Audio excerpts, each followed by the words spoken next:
All right, so remember, one way of thinking about an argument is it has a list of premises. Premises are propositions. They can be either true or false. And the argument is valid if, whenever the premises are true, the conclusion must be true.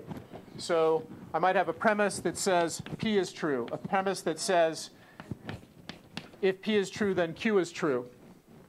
Okay? And then the conclusion of my argument might be therefore. So therefore is sometimes done with 3 dots or with something like that. Therefore, Q. Right? That's an example of a valid argument. It has 2 premises, P, and if P, then Q. And the conclusion is Q. All right?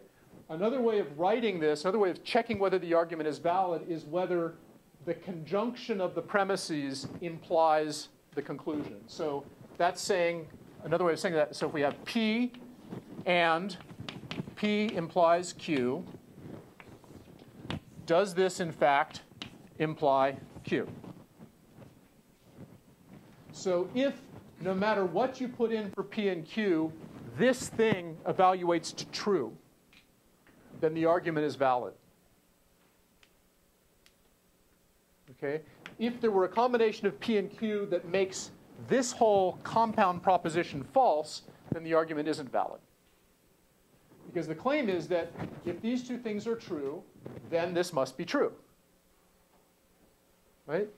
So can we do some algebra on this to see whether this is in fact the case? Well, P and Q.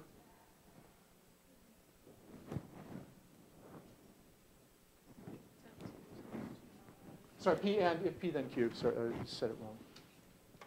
So this is P and not P or Q.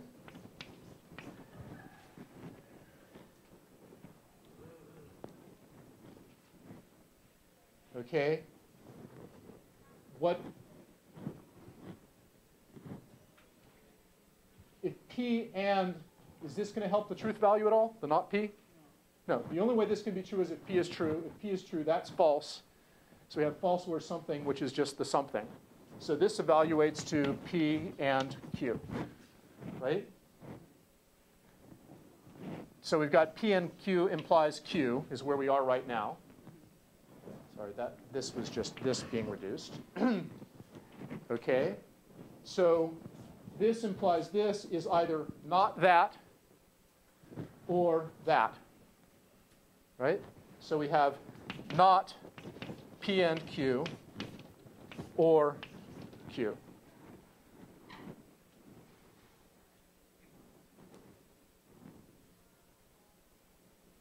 Okay? So yeah, so not P and Q is not P or not Q, right? So we have not P or not Q or Q. But now we have, this is true if Q is true, because then this is true. And this is true if Q is false, because then this is true. So this always evaluates to true. It's just true.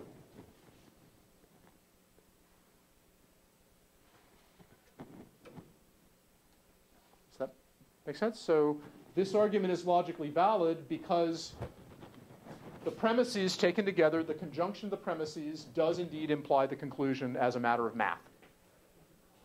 Okay. Now, if the first premise were I am an alien, and the second is if I am an alien, then the sun goes around the earth,